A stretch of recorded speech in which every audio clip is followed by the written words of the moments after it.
Welcome back to episode 3. It's been a lot. Of this Happy Cast. How's it going? Fantastic. It's going pretty good. You gotta get closer to the mic. It's going pretty good. Yeah. Good. So, I guess, did you guys see any movies this week? I watched The King. Okay. Josh? Because we'll get into that, Cole. I did not watch any movies. I did start watching a new series, though. What was the series? Oh, wow. I started watching the Netflix K-drama, Oh. Mr. Sunshine. Speaking of degenerate stuff that we've watched, I watched anime. It's a historical drama based around the time of like Westerners coming into Japan and Korea and like the political tension around that. It centers on a Korean who immigrated to America, became a captain in the Marines, and is now working again in Korea. That sounds like a lot. It's pretty good. It's pretty interesting if you like history. Okay. If you love history, you're gonna love the anime Vinland Saga, historical anime That is also a very good anime.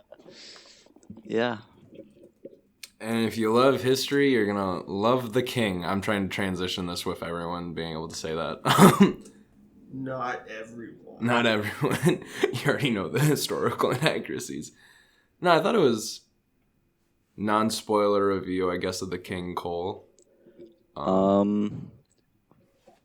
liked it. Yeah, it was good. Acting was good. It was well shot. Mm-hmm. Timothy Chalamet looked like...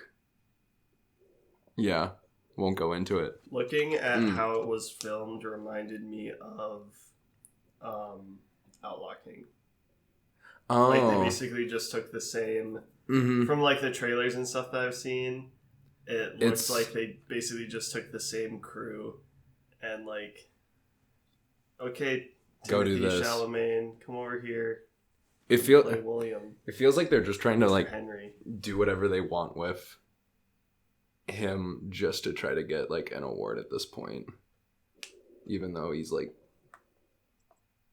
fine. I mean, I haven't seen it, so I can't really say anything about, like, performance-wise. I thought the best person in it was Robert Pattinson, actually. I thought he was hilariously like He wasn't great, but it was like he felt weird. Like he just like it's like they got him like as like a last minute hire, and then he just showed up. They're like, the king And is then, here, like, or like the Dauphin is here, and then he just showed up and he was like, had him shoot random I'm shit. gonna kill you. Like, I liked it. If his you best know the acting history, scene was that's when he fell exactly over. How it happened. Yeah, so I mean, I enjoyed it a lot. His scenes a lot, pretty much. And then the rest just felt like a copy paste, like medieval biopic, which not even a biopic at that point, but. Not really. But I saw The Laundromat on Netflix. How was about that? It was fine up until like the last 20 seconds, and then it immediately shat on the whole movie. Kind of like a movie we might actually be talking about soon. Oh wow, we tease. And the rest of it was pretty good. It was about like the true, I forget the specific like laundering scheme that happened recently. Like Bernie Madoff? I think so. I forget. Look it up real quick while I talk about it. But then like the last 20 seconds, non-spoilery spoiler, they go like break the fourth wall. Oh, No. Insurance fraud is what it was. Yeah. They break the fourth wall, and essentially it was a bunch of rich white people telling us how rich white people are still making more money than all of us, and it should change. And it felt really... Just the whole thought of them explaining the whole movie in the last 20 seconds just buttered my biscuits. And it just ruined So they the gave whole you thing. like a synopsis, moral of the story. Hey kids. Pretty much it was just like you watch the whole movie, like, and instead of being able to think of like, even though it was pretty shoehorned, like, oh, they were pretty raunchy dudes, then it was just like all four of them breaking character It was like Meryl Streep as Meryl Streep talking about like, they were bad people and this is still happening. It's like, okay, thanks. But are you saying you don't want to watch Meryl Streep talk to you about money laundering? Meryl Streep could talk about money laundering to me All any day. day. Then watched The King. Watched Adopt a Highway from a directorial debut of Logan Marshall Green, who was in Upgrade and The Invitation. And it was pretty okay. Ethan Hawke plays a convict who finds a baby. Ooh. Yeah. I would recommend it. It was pretty just like straightforward, but Ethan Hawke alone just made me enjoy it. And then also watched actually today Peanut Butter Falcon. With Shia LaBeouf. That came out? Yeah, and it was actually probably the cutest movie I've seen like all year. I might give that a watch. I would recommend it. It was straight up adorable. Everyone did fantastic, even insert the guy with Down syndrome. He was amazing. I loved every second of it. Now, was he a method actor? Oh. I just remembered that I did watch a movie. Oh. Did you finally get to Hell or High Water? No. Oh. This is even worse. So I watched a movie on Friday. That's what we like to talk about. Called Oh My Ghost. And Oh My Ghost is a LGBTQ Thai movie. I feel like I've heard of this. That is, it follows a group of drag queens who go to their old drag queen school to ward off a ghost. Okay? And there's 5 of these in total. 5 of these movies in total. 3 of them are available on Netflix, if you would like to check it out.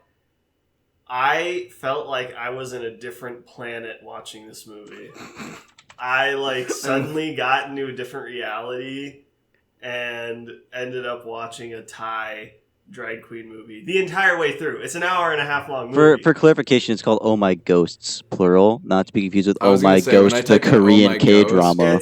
Everything a lot of stuff shows up. So it is Oh My Ghost, Oh My Ghost 2, Oh My Ghost, and then Oh My Ghost 3.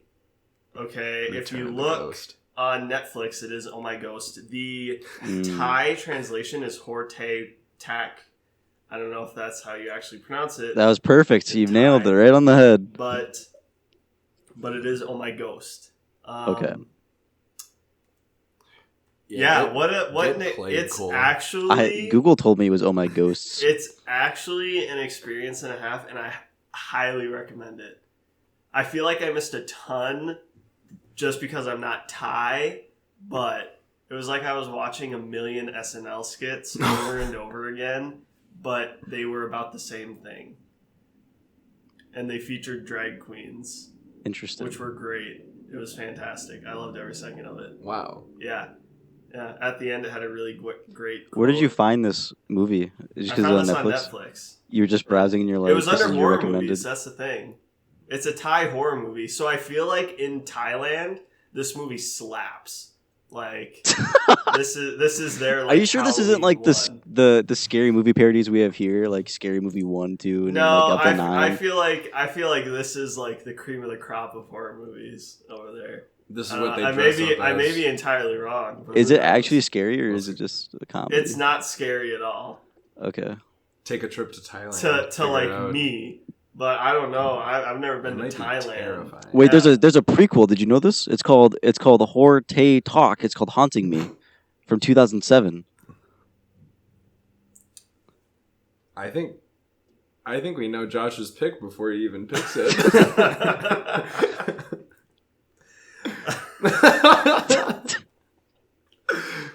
Disclaimer: Oh My Ghost will not be my next pick. God damn it. Okay. Unsubscribing. Maybe one of these days. Maybe when we get actual people to listen to us. Speaking of actual people, Gonna call it out quick. Sam might be listening to this at this very moment. There we go. Live. Oh man. Wait, this is live? No. Okay, I was like very confused. But yeah, This is recorded under a live studio audience. So kind of cleared up the, I guess, movies we saw through the week. Get into the news. Yeah, what happened? It's the way the news goes. We'll have to think of a quirky transition for that. No, we don't. All Just right. go right into it. So, box office showings were, this weekend. Mm-hmm. And Terminator Dark Fate, I could pull up the exact, but it made $29 million off of what I remember looked like it might have been $185 million budget. Wow. Is I don't think what that's good. It was the third Terminator movie to flop on opening weekend. Is that what you're seeing? Yeah. Okay. It was like, I know it was like the second play. I think Joker's still like top 3. And then like Maleficent Yeah. was another top 1. Um. But I think Terminator was even number 1 in the box office still. Terminator was number 1 for this last weekend. Yep. But being opening weekend still flopped. That's to be expected. Yep. It's the number 1 release, but what else released? Exactly. I didn't see anything. Like the second and third, and I think fourth were all well into its theater running. Mm-hmm.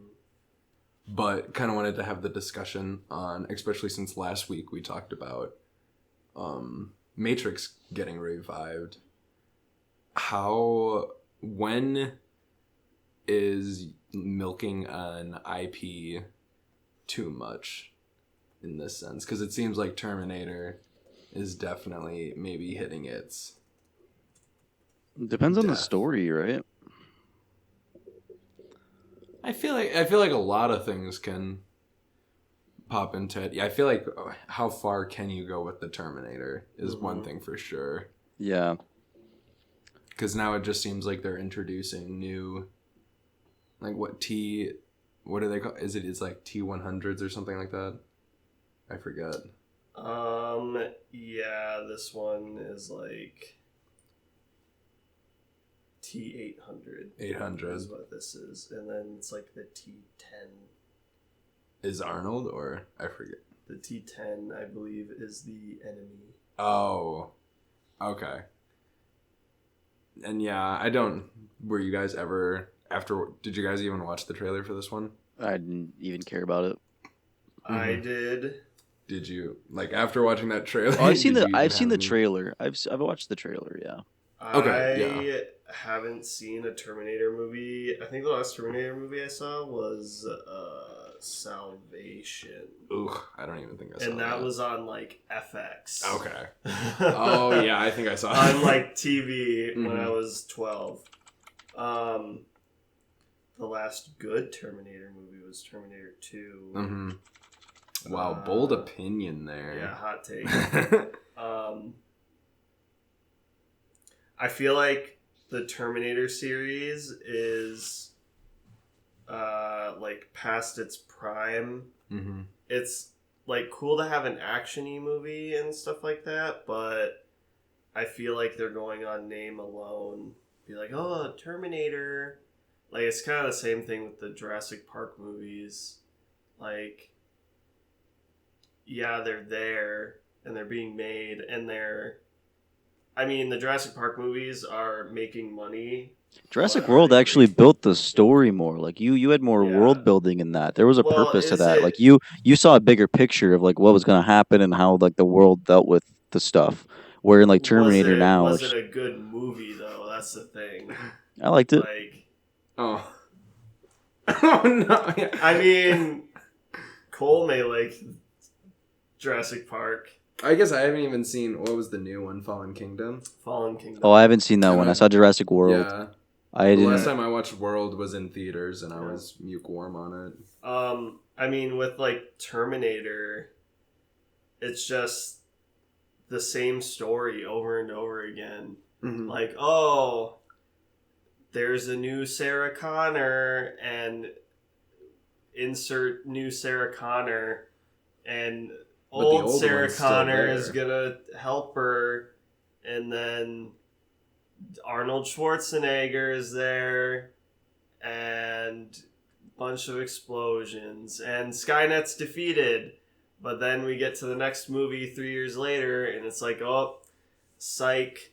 Say psych right now. Skynet's not defeated, and Arnold Schwarzenegger, and whoa, we're back in time now to where Daenerys Targaryen is playing Sarah Connor. Oh, God. And Jenny Seiss. I was trying to figure out where you were Jenny going with that. Seiss. I love Terminator Jenny Seiss. Oh, hot take there. And that movie really sucked. That's the thing. I feel like Terminator specifically hasn't had a good movie since Salvation. I mean, is that what you were about since- to say?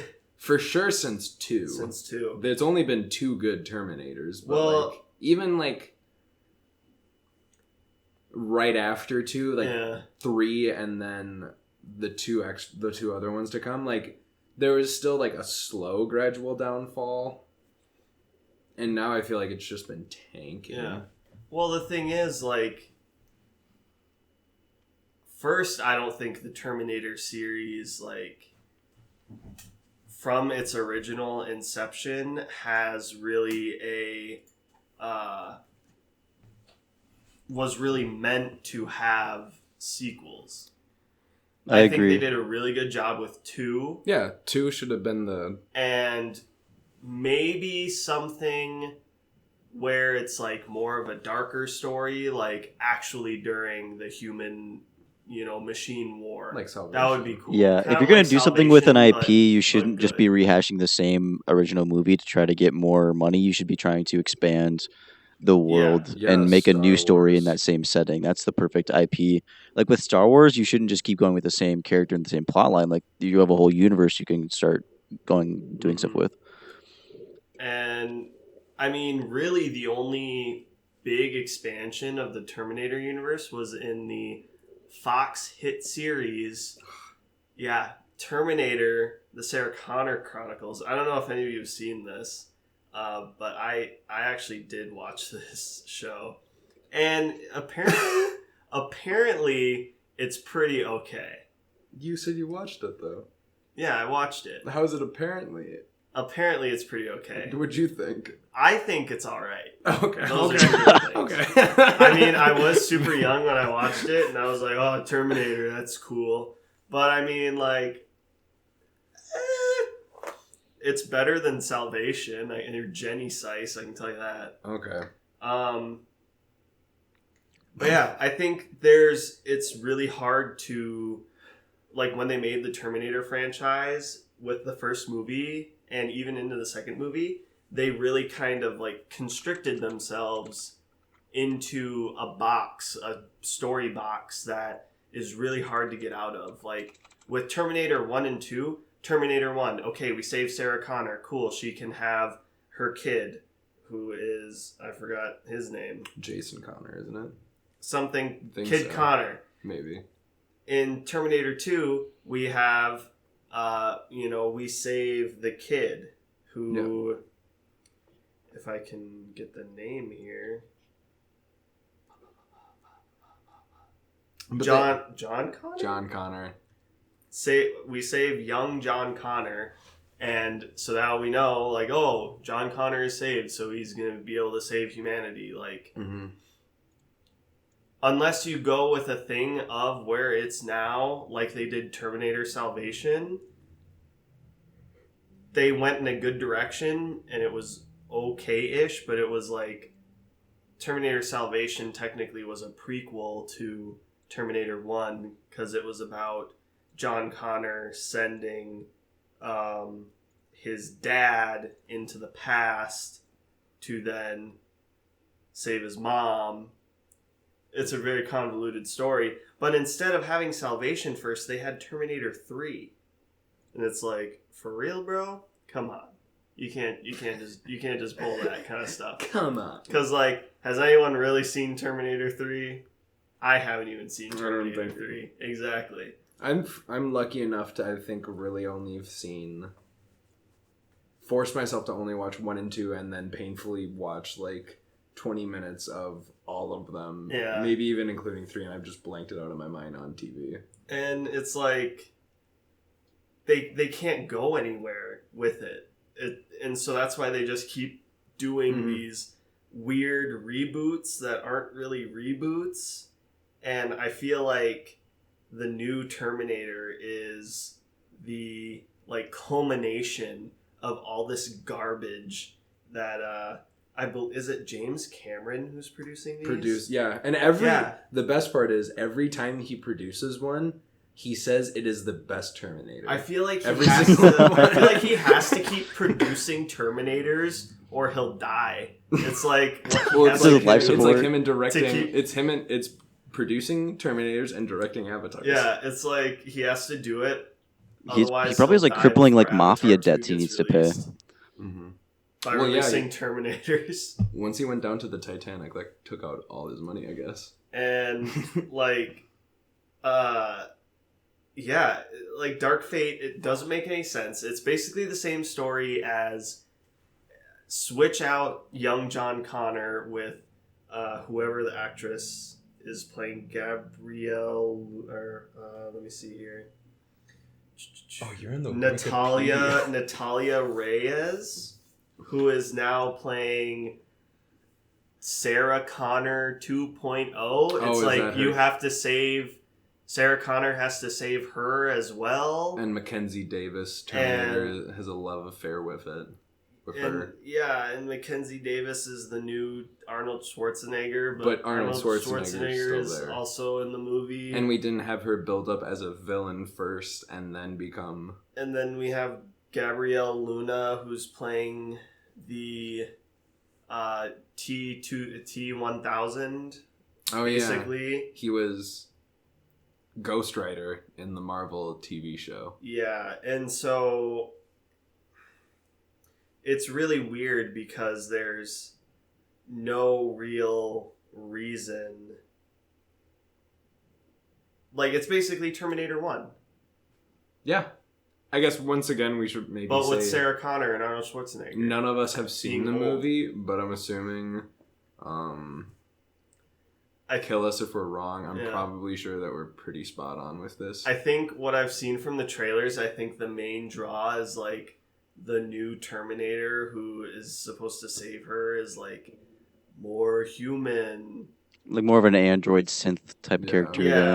More than the traditional Terminator where it's just like a metal body. They're trying to dip into that sci-fi of like we're getting to the age of becoming robots or something like that. Yeah, it's like like they took a Westworld character, and threw it into a Terminator movie. Sounds pretty cool. And, well, apparently not, because it flopped. So, it would have been cool without the Terminator garbage in it. If it was actually, like, a story where it was like that, I'd like it if it wasn't in the Terminator universe.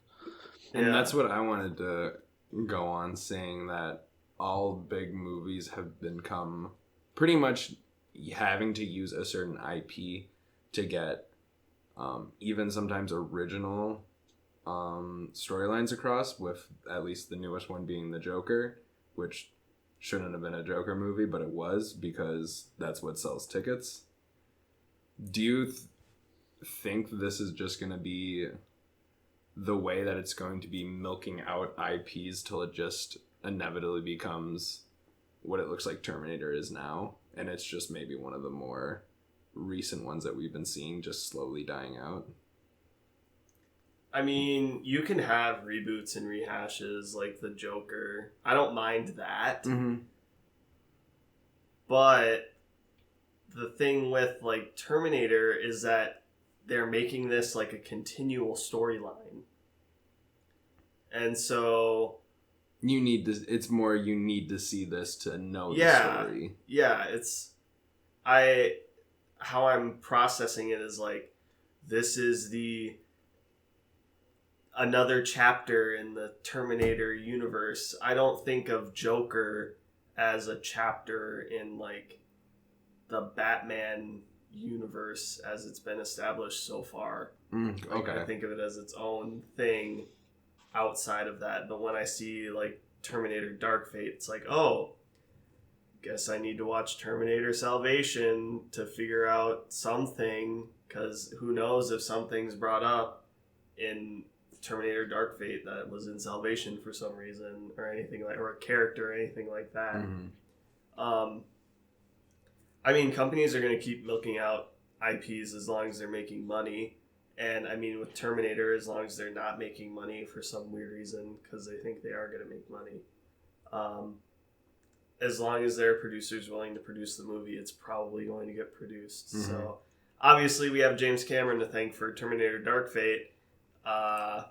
So who knows? Maybe we'll get a Terminator Light Fate or Darkest something. Fate. Darkest Hour. Yeah, Darkest Destiny is the new Terminator name. You can pay me later, James Cameron. He's Venmoing you right now. Yeah. Because he's listening to the live stream. The thing, like, with older IPs is that I think a reboot of some is well warranted. I don't mind a well done reboot. Which ones have If been it actually recent? improves what was lacking in the last IP, like I'm not a big fan of like just as a person of like old styles of recording or like bad CGI, old graphics. Like they did the best they could for their time. Like if it's a reboot that actually improves the technology, the CGI, and like the impressive looks of it, then I'm all for it. I think ones that come to mind, obviously we have the 3 Christopher Nolan Batman movies. I consider those a reboot of the Batman. That's true. Yeah. Filmography. Another one would be the modernization of Lord of the Rings at that time. The only thing we had in film form was the original animated films, which are good in themselves, but they're very dated. Yeah. They're very dated. They're more children movies. From they're more children's movies. Another one. Oh man, I just blanked on it. That's embarrassing. What was it? Yeah. I mean, I blanked on it. What was it? Oh, It. Oh, okay. So I was wanting him to describe it. The It reboot. I didn't mind the It reboot. The first one was. I still haven't seen the first one. It was a modernized horror. Good start. It was a modernized horror with a good story and a pretty good cast. Yeah. The first one was a very well done start to what the original had. Yeah. Now, there can be arguments left and right about like Part 2. how Part 2 did and stuff like that. I'm not going to get into that. Yeah, we can. But there are examples of reboots that people have been excited for, that have done well, and potentially could then go on into their own thing or produce their own spin-off type titles. Even going into the horror, last week we talked about Halloween. The reboot did. I liked the Halloween reboot. I guess it's not really a reboot, but it's like the true sequel. H2O is that. One reboot that comes to mind that's going to come out soon, or not soon TM, is the Dune. Really? People are very excited. I'm super excited. I just heard about that and I'm super excited. Yeah. Speaking of, we were just off camera talking about Arrival. Ooh, yeah, for good sci-fi movies. Behind it. Honestly, obviously he did Blade Runner, which another reboot actually that I think very improved on the other one. Just in general, probably the most solid director in recent time. Prisoner's one of my favorite movies of the past decade easily. But yeah, that was one I forgot about too. I'm very excited for that one. And random one, even on smaller, not even blockbusters. Greta Gerwig's, is it Little Women? I think. Mm-hmm. Yeah. So even seeing them more on like the independent scales being rehashed, using old IPs. Just kind of, it's gonna be pretty much the way to draw stuff, like it's always been. But I think we're just seeing it now on a more massive scale, just because obviously there's more media that's being produced anyway also. So I think we're just going to see a lot of it being rehashed and also slowly dying out. Because one that already died out, the Teenage Mutant Ninja Turtles, just popped in my head for some odd reason. Now that just popped in my head too. And all I have is their disgusting faces. You just got to let Michael Bay touch an IP and he'll... Remember when Michael Bay made a Pearl Harbor movie? I remember. Wow. Yeah. Pearl Harbor. Always remember. But now they're making another... Oh, Midway. The Midway, yeah. The Midway movie. And that's when... What's his name? Roland Emmerich. Independence Day. Yeah. So, Big Alien's gonna come down. It'll be really cool. One of the Jonas Brothers, isn't it? That's all I know. I'm back. I guess... Watch the original Independence Day, by the way. Okay, wow. That's my hot take. I feel like most people have, but if you haven't, Cole, since you might be listening to this podcast later, maybe check out Independence Day if you haven't seen it. I don't watch this podcast. Well, you're definitely missing out. None of us have watched this podcast according to episode 2.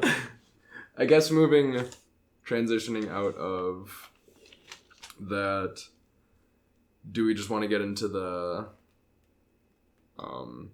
movie? Do we want to talk about the sci-fi section? I don't really know what we can add on that. If there's anything to go off of. I'm fine with moving on. Yeah. Okay. Yeah. Well, Josh, your time to give us the synopsis of the movie of the week. Cole, A Dark Song. All right. A Dark Song is a 2016 Welsh horror movie. And a determined young woman and a damaged occultist risk their lives and souls to perform a dangerous ritual that will grant them what they want. Currently 6.1 stars on IMDb. It's pretty good. It's an hour and 40 minutes. It's a drama fantasy horror. So let's go into first impressions of the movie after you watched it. Cole, what did you think? I Obviously, watching you it picked the again for the movie. second time. I really like it. Watching it the second time, everybody hates the ending the first time. But I watched it again and I thought about why that ending could have happened, and I have an idea of why she would say that, other than the general acceptance over death story that normally everybody thinks of. Okay, I want to hear your take on that, because Okay. my So, impressions were... My second time watching it, you really have to... It's a little bit of a stretch, but when you kind of rewatch it for the second time, and she explains why... Because a big part of the movie is that she keeps denying the real reason why she wants to do the ritual, and eventually it gets revealed that she wants vengeance. And then the guy is visibly upset and gets really mad at her and like attacks her when she says this. And I got to thinking, what if it was him? What if he killed her son? See, that was actually... Okay, that was something that I actually minorly had a pop in when she said cultist killed her son, and I was like, oh, this motherfucker was there. Like, that was just one thing. Because the whole point I of... wonder if they're going to go off of it on. Yeah, he did talk about how in his past he did some worse stuff than he's done now. Yeah. And he said that he did one successful time and two that didn't. So yeah, it makes a lot more sense where the whole point of the ritual was that the person that killed her son suffered. And as soon as we knew the ritual was really working was when like he actually got hurt and injured. When he was stabbed. Okay, When he was yeah. stabbed from the back, and that's when it I- really popped off. And then he died. We saw the demons take him, and then when she said that she was sorry, then she asked for forgiveness. And at the Okay, end, when I she asked for forgiveness, it's her pushing his body into the Mhm. lake.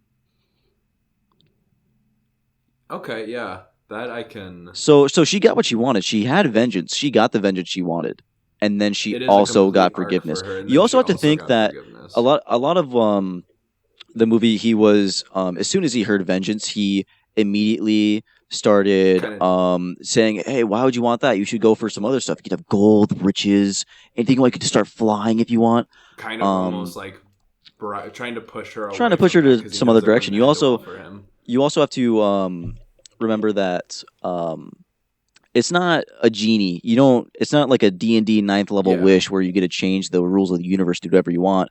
You can't just get some like Lazarus level spell where you can just resurrect your dead son or whatever. You're asking a being for a favor. Like you're asking it to do something that it would possibly do for you if you're nice. So you can't just go and be like, I want $1 million. It's gonna be like, well, fuck you. It has to be something plausible that your guardian angel would want to give you. Yeah. So she asked for forgiveness, and the being smiled and gave her forgiveness, and then she pushed the body into the lake. And he So got his wish of invisibility because he went into the little pond. Yeah, I'm not sure. I think he got the short end of the very stick. Big stretch. Yeah, no, he definitely did. Yeah, I'm not sure if he got. I was what he just trying wanted. to tie that somehow in like the Yeah. douchiest way possible. I saw I a don't- theory that was kind of far fetched to where well, first of all, the guy was a dick. We all know he's a dick. He was an alcoholic. Yep. That's what grounded the Drug character, because user. when you're introducing magic and realism like this, you need a character that's grounded. He wasn't some priest, good for nothing or goody two shoes. That's like, here's the will of God and here's how we're going to enact it. It was just some dude, some bloke that was just like, yep, here's how I'm going to perform rituals. Also, I'm super fucked up. But during the ritual, he kept doing things that he shouldn't have been doing that really fucked it over for him. So he, at one point, unstrapped her bra when doing markings on her back, and then started like getting horny. And then he had her dress up as a pretty girl, and then he started jacking off. Mhm. But if you listen back to the original beginning part, you're supposed to cleanse yourself, your body and soul, and you're not supposed to masturbate at all. To cleanse yourself for the ritual. I don't think that was. It sounded like that wasn't him. From what I understood, it needed to be the like.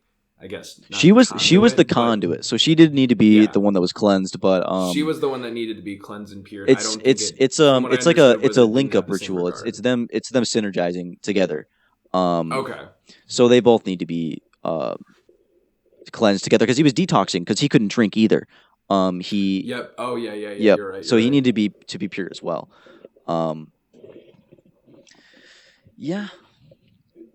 So that's what I think about the ending where she asks for forgiveness. I think it's she was asking what she thought she could, and I think she already got what she wanted.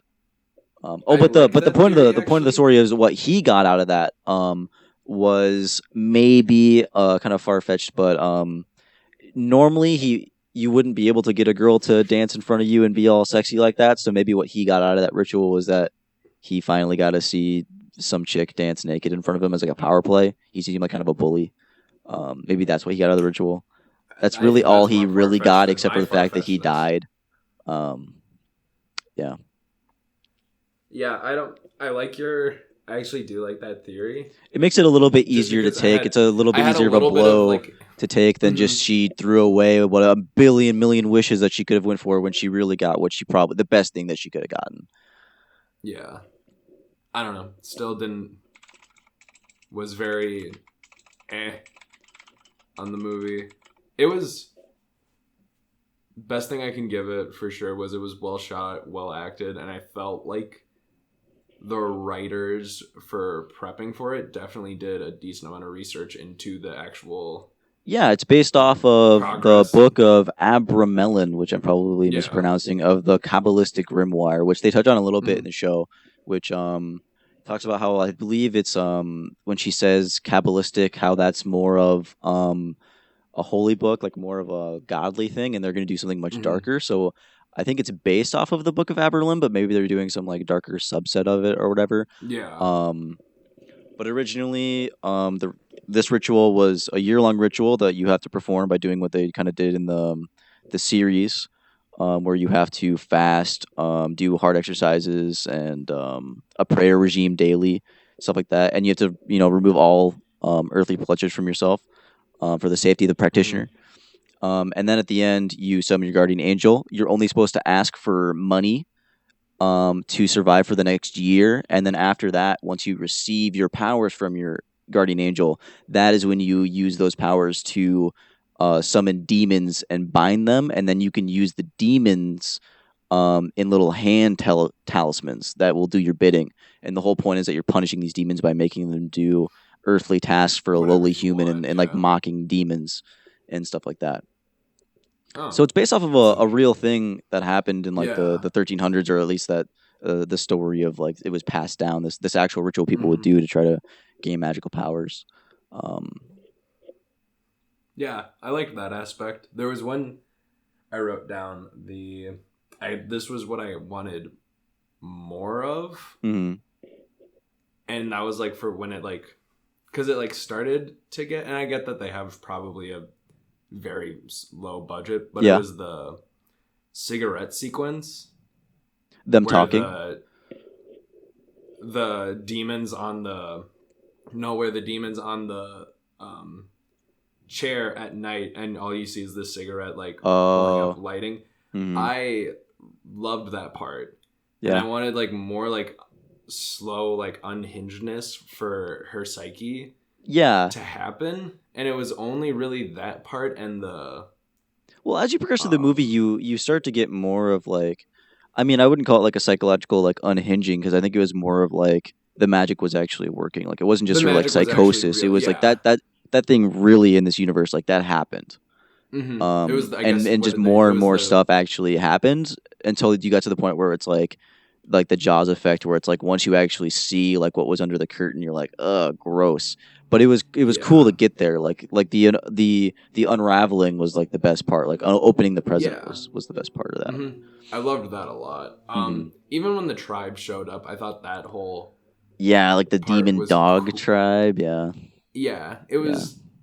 That's where I was kind of Second hoping it would watch, I have still just. don't get why she got her finger cut off. I don't understand the symbolism of I that. don't either. Yeah, It I doesn't make don't. sense to me. I don't get why she had to, like, maybe that was the price to pay for the ritual, but I feel like or maybe that was the price to pay for um the death, Summoning the. the summoning the guardian angel, Oh, or okay. maybe the death of the guy who killed her son.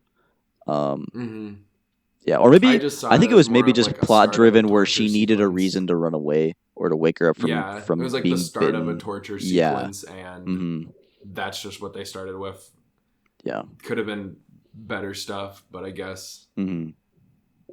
you got to start somewhere, and they started with the smallest of the fingers. Yeah. Um, there was one small thing, and I don't know why. I actually don't do know why. I kind of got a little upset with this, and it was just there was one random part where when they're locked in the house for that full time, Mm-hmm. supposedly, obviously she leaves, but there was Yeah. one part where But she gets wrapped around back to the house, so she's still in this kind of like mhm, magical bubble. yeah, and that part was I liked that, but it Mm-hmm. was when they were still in the house, and then it just like from a scene transition, they just did like 3 shots of like the outside. It was just Mm-hmm. like a panoramic view and then an up close shot of like a flower, Mm-hmm. and that took me out of it slightly because I think it would have been interest. There was no reason. It just Yeah, felt like like why not weird show like a filler, view outside of the window or and something?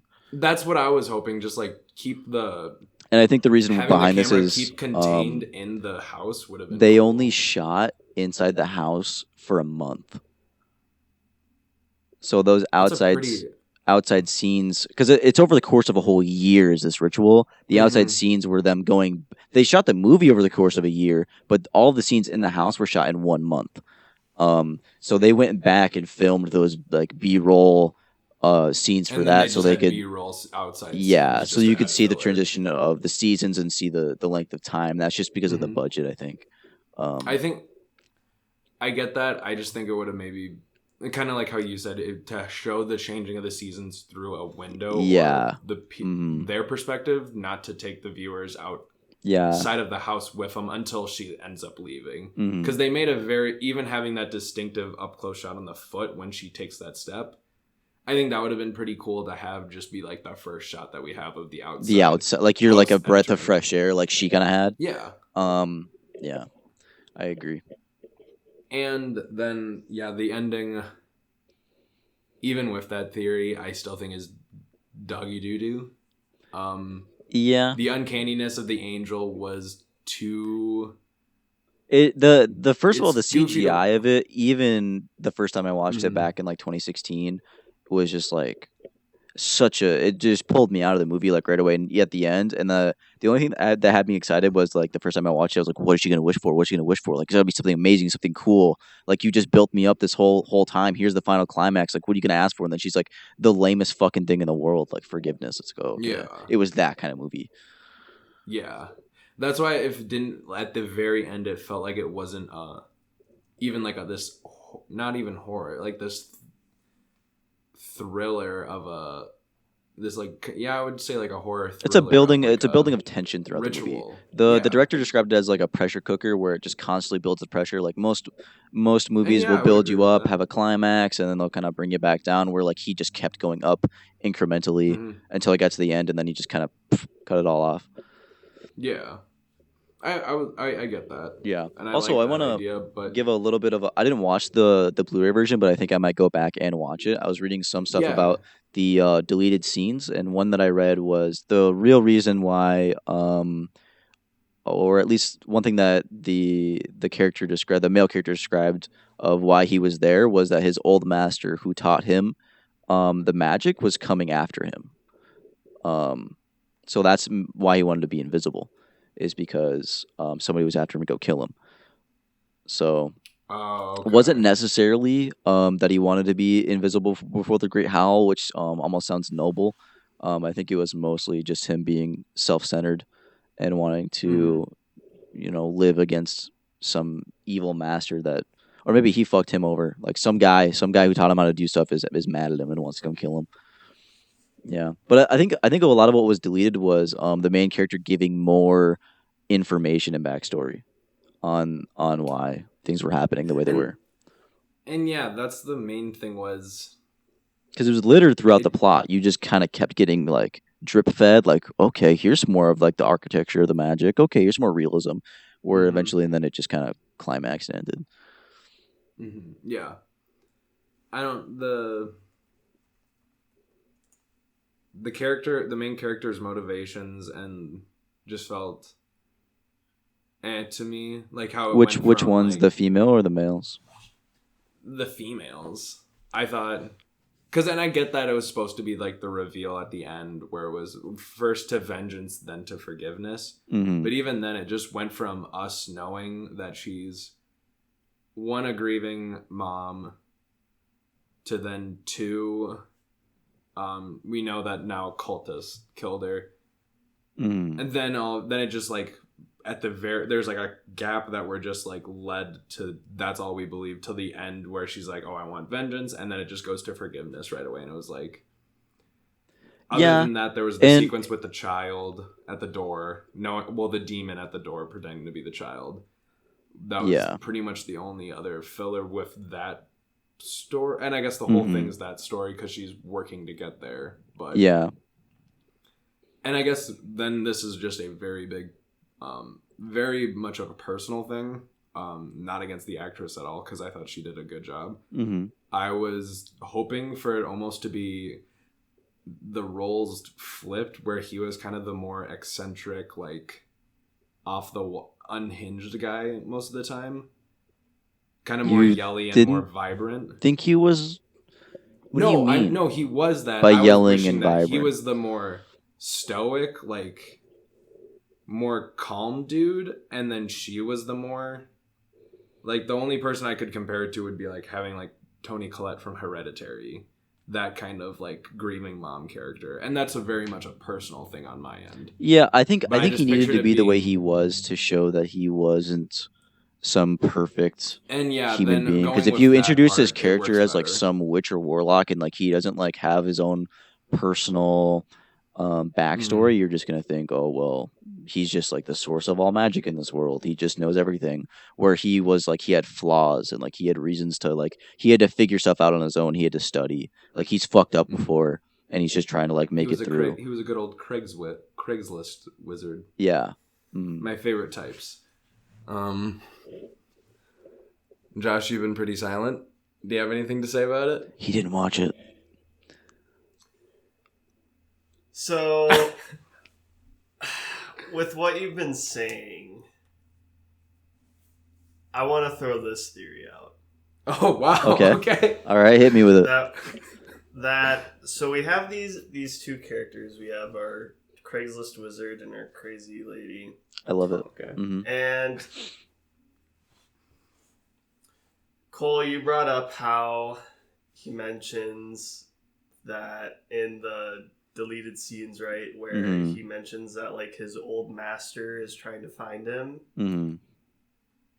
But then we also have it where the mom, or our main character, is looking for revenge on who killed her son, right? Mm-hmm. Yes. So I feel like both of them are now in a game of like trying to play each other. Yeah. Mm-hmm. To see who can then... Because I feel like how this whole thing works is that, I mean, with this whole kind of occult thing, there's usually like, oh, something has to be sacrificed to get this reward. So it's like them trying to play each other. And you don't really see this throughout the whole movie. It's usually like the occult guy kind of just like telling her what to do, and then she just does it. Oh yeah. But I feel it kind of then just like went into her favor at the end.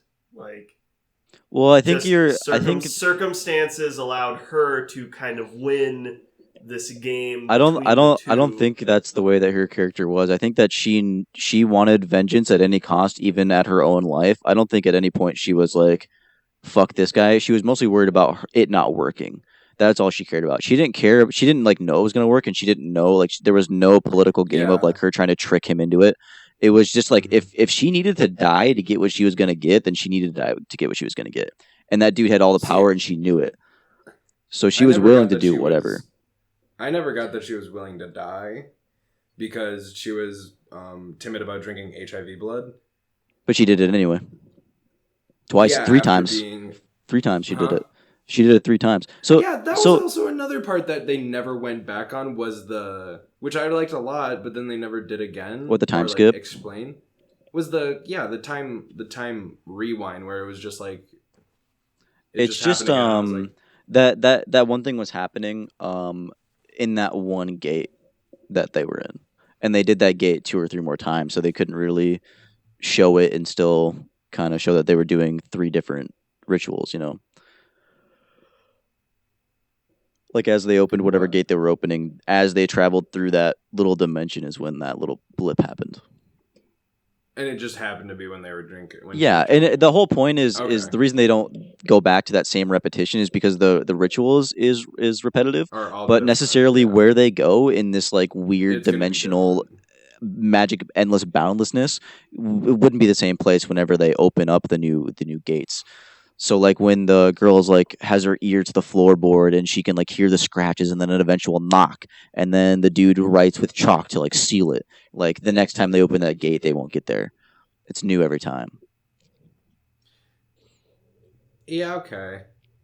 I guess in that sense, then everything else felt like the 2 big things happened at then the beginning with that time thing, because that to me was like a big thing. Like, oh, shit's happening. Mm-hmm. And then the cigarette sequence where you can even see like a silhouette right away. Of where you know like things are really starting to happen. Other than that, there's that huge, because that was the first thing, and then one of the more later things that happens. Until then, the tribe shit happens, but that to me wasn't even that. Like, once you saw them, I was kind of just like everything was thrown out the window. But like, there's that huge middle ground then of endless possibilities where it's just scratching and then a knock. and then the child talking to her, which I guess is that was like pretty big as this well. the scariness of the unknown that the director was trying to go for. Like he wasn't trying to go for like here's this big enemy that you're scared of. You're supposed to feel as they're in this journey of this mansion floating through magic space or whatever that anything could happen.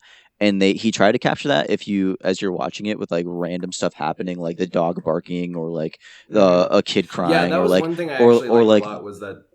or like Nope, you go. the washing machine and the toy being moved around and everything like Yeah. that. Like you're supposed to know that things are happening, but like you don't know like exactly what's going on. Mm-hmm. I guess there were a lot more little things that I forget about because the dog barking was one thing I really liked. That it just kept happening throughout the movie randomly.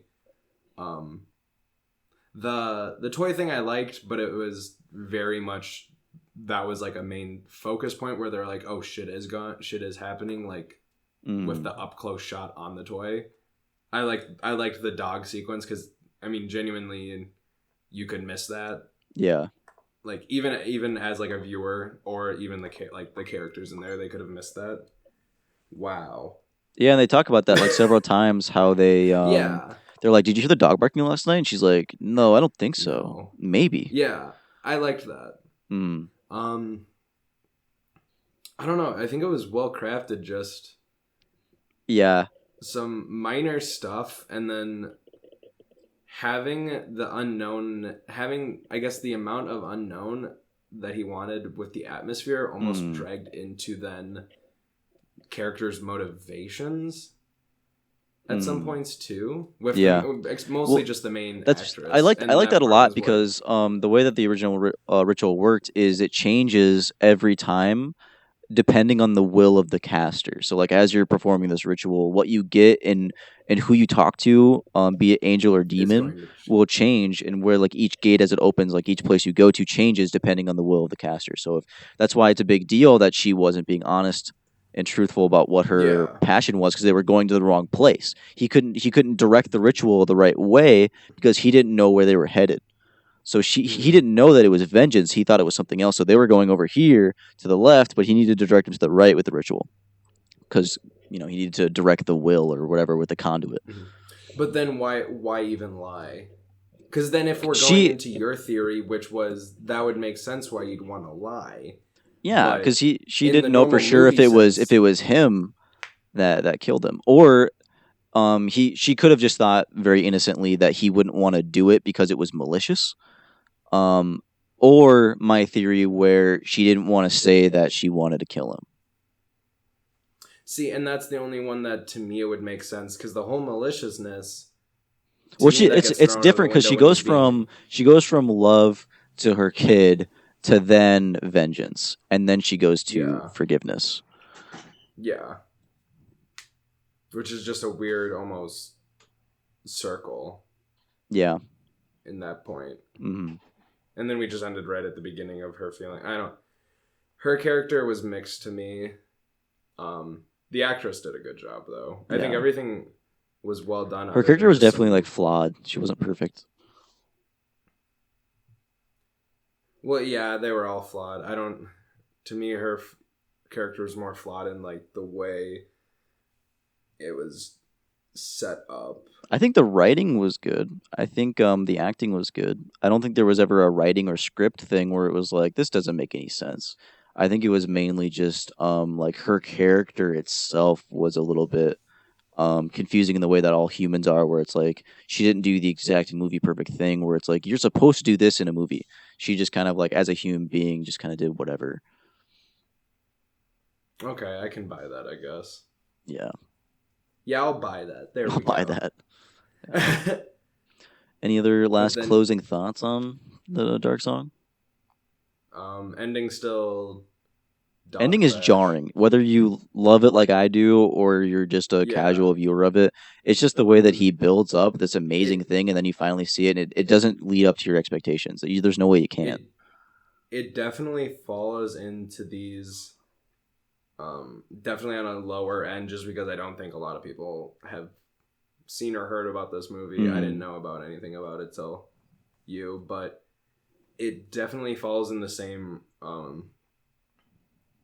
genre of horror as like Hereditary, The Witch, Midsommar, Like that occulty type stuff. not just the way it builds up with the slow rise, little bops happen, and then the ending just being this jarring, divisive thing to the audience, to whether it can make you love the movie or not. Because this, I mean, I'm an asshole then in that sense, because The Witch, that ending, I'm perfectly fine with.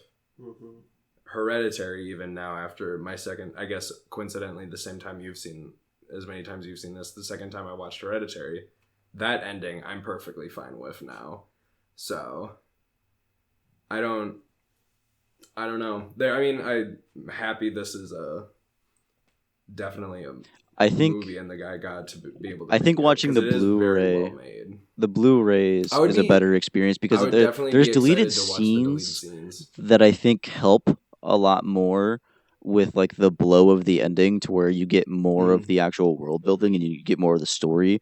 Where I was gonna, in the original Netflix movie that everybody has seen, you only see the basic build up to the end, which is okay. It's a good story, but like knowing more helps a little bit with like why things are happening. yeah, 1 second. I want to see how long this is. I think it's 'Cause an it's hour only- and hour and 40, hour and 30 maybe. Hour and 40. Yeah, if you chalk this up to, I would want to see how long the extended edition. I tried to actually find just is. just those scenes, but I think I would have to actually go get the Blu-ray. Yeah, because if it adds like even up to like get it to like 2 hours and 10 minutes. I'm not sure if it's that many. I wouldn't think it, but if it would add like a decent amount of stuff to make it maybe a little more cohesive, because was this a Netflix? Because that was something. It was that on we were all Netflix. This is like confused the Netflix cut is what everybody's seeing, the hour and 40 minutes, where the Blu-ray is the one Okay. with the deleted scenes still in it.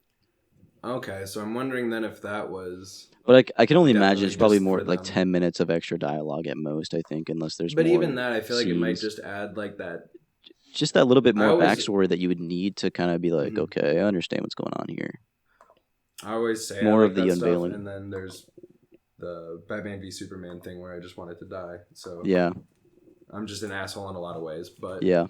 no, I would definitely like to see that, because see how that changes it. Also, just making the Guardian Angel just a huge bright white light on a low budget, I feel like it could have done. I don't know what they were Same going with amount. that. I don't know if they're trying to go for some It- historical thing. Like, it didn't even make sense. Like, it wasn't. That's the thing. They didn't I was have things wondering like maybe that in book, the. That's like a. I guess that's just what the director thought of when he thought of Guardian Angel. Because like if you go Yeah. back to like what it was based off of, like the Book of Abraham or There's whatever nothing it in was that? called, there's nothing like that. I don't think. I think there's So, a Guardian that's Angel, just- but I'm not sure if they describe what it is. Then I guess if it's his vision, I'm happy he put it in there. But Yeah. man, I did not like that. At Yeah, all. it was jarring. I think just the way it looked. I think It more. would- I once think the more smile is happens, less. It just adds that uncanny valley to it, where it's just like that looks so fake. It's just bad. But yeah, I guess for ratings, I'll go first since it was Cole's pick. I wrote down 5.5, probably leaning closer up to more of a 6.5 range in that area, because it's not, I mean, it is well made, but just there's a bunch of like minor aspects that just bother me. One, the ending. Two, the B-roll footage of the outside just kind of threw me out of it. A lot of actually B-roll footage when thinking about it, so then I don't know how the director's extended cut would be, of just like panoramic scenes of the countryside, which it looks good, but it gets just kind of like, okay. And then just having some minor gripes with the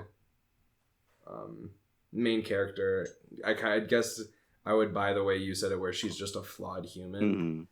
but part of me also just feels like it might have just been overlooked. But then again, I don't know. So, but yeah, I would rate it definitely like 5.56 for sure. Definitely a fine movie. I'm glad I watched it. Cole or Josh? I like that occulty stuff. But I would still give it a 6. I don't know. I just really, I mean, when thinking about movies like Hereditary and Midsummer and stuff, like I like that idea, because there's a lot of that kind of stuff out there. Yeah, and I think it's pretty cool to sort of explore that in movies. Do I think they did this well? Meh. I mean, that's all I can really give it, is like a meh kind of thing.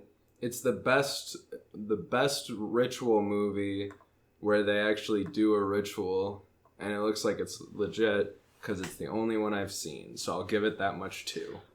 I think it's a good 8 out of 10. I'm a really big fan of magic realism. Nice. I like when magic stuff is brought down to earth and grounded to a point where people can understand it. Even if like you're a skeptical guy, you can be like, that makes sense in this world, in this universe. Like in this universe, gods do exist, and they insert their wills in this way, and this is how we have to communicate with them, and this is how we grab their powers. And like there's like almost like a scientific method to this, and like more is explained. I think it was really good. I think the ending is what makes this not a 10 out of 10 for me. It helped on the second watching. The first time I watched this, it would have been like a 5, maybe even like a 4, because I just hated the way that it ended. I had a bad taste in my mouth after watching it. But second time around, kind of rationalized a little bit more. I enjoyed the journey. Kind of like the character says, is like this ritual is more of a journey than anything. Like you're just supposed to enjoy the ride more than you're supposed to enjoy the ending, which I really enjoyed. That's about it. And that's definitely what the director / writer thought when he wrote that line. Yeah. Because he didn't know. He knew the ending sucked. No. It's like, fuck. No, that's cool. So we'll go 2 6s and an 8 on that one. Yeah, Josh, what's this next movie of this next week? Well, oh no, the gentlemen, glasses. The movie that we'll be watching for next week is a classic. Oh, is it? You know how I love classics. We will be watching Dog Soldiers. Can we skip that one? Wow, we really No, I thought we were going gonna to save that. I thought we were gonna save that for like a this horror red, aren't we? Can we save that for? Y'all don't Can want we to do can we horror? can we save You wanna that save- for you wanna save Dog anniversary Soldiers? episode or something? Next October. Next October? For the year anniversary. Oh, that means I need to find another movie. Yeah, we'll we'll cut cut this part we'll cut. out. No, we it's in. won't. It's staying. While he's looking that up, any movies that you guys are excited Yeah, we should to see have a this bit where we week? talk about upcoming movies every week. That's what I was wondering. We can definitely do that. Movie I'm excited for that's in theaters that I might try to go see this week. Motherless Brooklyn. Edward Norton's directorial, I think, / screenplay debut. That looks pretty interesting. It's kind of like a noir-y thriller. I know movies we're all excited about. Parasite, Lighthouse, Jojo Rabbit. Literally those, I think the first two I've sadly mentioned. I'm not super excited about Lighthouse, all 3 but I'll episodes now. probably watch it just to watch it. Really? I saw the Okay. We Saw the will be trailer. watching Gangs of New Gangs. Oh no, I just watched this like a month ago. keep it, I'll rewatch it. We're going to be watching Black Hawk Down. Wait, which one are we watching actually? I'm just going to say movies and just cut in whichever one. you guys So are we doing like. Gangs of New York or are we not? Yeah, are we doing 2002 from the director Martin I said it, Scorsese. didn't I? Gangs Okay. of New York. Yeah. Yes. Wow, actually, this was great. Getting ready for The Irishman. We picked Martin Scorsese's worst movie. Hey now. Next to Hugo. Actually, I liked Hugo. Martin Scorsese directed Hugo. I think he did. Don't quote me on this, but quote Well, me I on am. this. Quote I me on am this. quoting you on this. I'm positive he directed Hugo. Yes, he Wow. did. Yeah, he did. Yep. On that riveting note, that's the end of the Sappy cast. Next week, we'll be talking about gangs in New York in upcoming news. Catch us next time. Bye. Bye. Keep that.